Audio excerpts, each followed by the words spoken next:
এটা হচ্ছে iPhone 12 mini. এটা ফ্লিপকার্ট থেকে কিনেছি।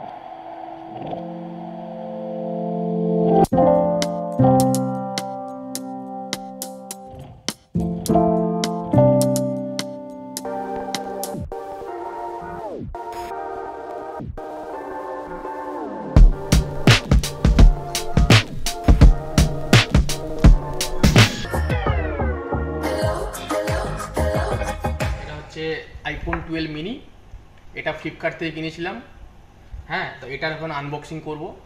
এটা আমি কিনেছিলাম ফোন এক্সচেঞ্জ নিয়ে 28,269 টাকা নিয়ে, কিন্তু পরে দেখলাম ফ্লিপকার্ট থেকে যখন এসেছিল তো এই 5,500 টাকা, 5,850 টাকা প্রথমে বলেছিল এটার এক্সচেঞ্জ ভ্যালু। আমার পোকো X2 2 বছরের পুরাতন ফোন, কিন্তু ওরা 3,000 টাকা দেবো বলছিল, তার জন্য আমি আর এক্সচেঞ্জ করিনি। তো ফোন যদি খুব ভালো কোয়ালিটিতে থাকে, একটাও যদি কোনো মাইনিউট স্ক্র্যাচ না থাকে, যেটা থাকা প্রায় অসম্ভব, তাহলেই ওই 28,129-এ পাওয়া যাবে। না হলে এটা 33,990 যে অফারটা এখন চলছে ফ্লিপকার্ট বিগ বিলিয়ন ডেজ, ওখান থেকে এটা কিনতে হবে। তো ওই ফোনটা এমনিতে খুব ভালো, ব্যাটারি লাইফটা একটু খারাপ বলবো না, মানে মডারেট। তো সেটা আলটিমেটলি কতটা দেয় সেটা 2-3 দিন ইউজ করার পর বুঝতে পারবো। তো এই হচ্ছে ফ্লিপকার্টের,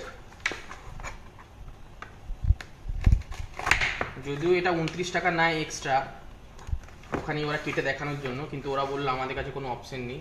ঠিক আছে,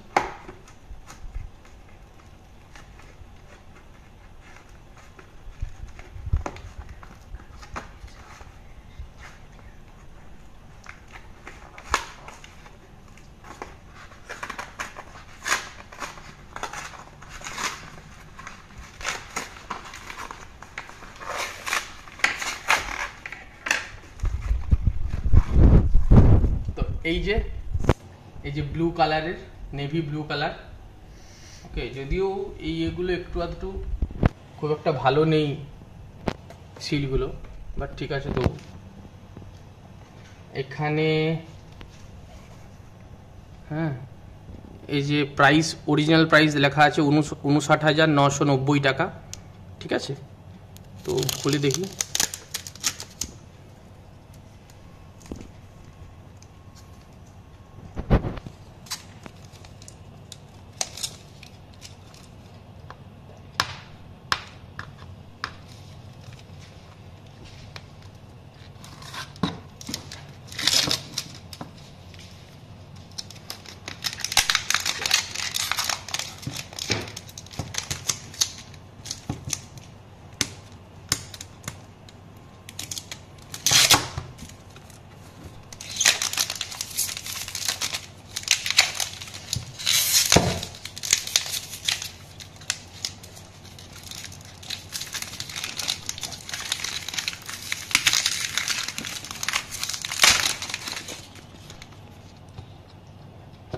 এই হচ্ছে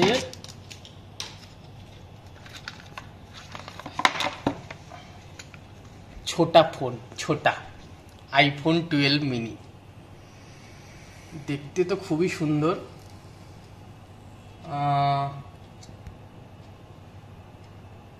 একদম ব্র্যান্ড নিউ দেখাচ্ছে, কোথাও কোনো দাগ নেই, কোথাও কোনো দাগ তো দেখতে পাচ্ছি না। তেমনি লুক ওয়াইজ তো খুবই ভালো। সঙ্গে এই একটা স্টিকার দেবে,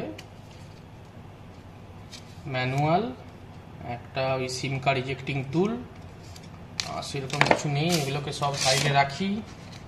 এটা হচ্ছে ওদের অ্যাডাপ্টার, চার্জারের যে কেবেলটা। তো কেবেল তো চার্জার তো দেয় না, আলাদা করে কিনতে হয়। তো ওটা আমি একটু লসেই খেয়েছি, 1999 টাকা দিয়ে কিনেছি ফ্লিপকার্ট থেকে, কিন্তু এখন অ্যামাজনে সেল চলছে, ওটা 1699 টাকায় পাওয়া যাবে। এখানে আছে, আমি অলরেডি খুলে রেখেছি, এই যে USB-C 20 ওয়াট পাওয়ার অ্যাডাপ্টার। এটা 1899 টাকা নিয়েছে। আর এটা নিয়েছি পোপিও থেকে নিয়েছি। এটা হচ্ছে স্ক্রিন গার্ডটা, এটা 150 টাকার মতো পড়েছে। আর এটাও পোপিও থেকে নিয়েছি, এটার কোয়ালিটি খুবই ভালো, আমি খুলে অলরেডি দেখে নিয়েছি। তো এটা হচ্ছে ব্যাক প্রোটেক্টর। ঠিক আছে, তো ভিডিওটা এতদূর পর্যন্তই থাকলো। আমি পুরো ডিটেলসটা দিয়ে দেবো যে কত টাকা দিয়ে কিসে কি অফার পেয়ে কিনেছিলাম। ওকে, চাইলে দেখতে পারো। আর 2-3 দিন ইউজ করার পর এর ব্যাটারি লাইফ কত কি তার একটা ফুল রিভিউ পরে দেওয়া যাবে।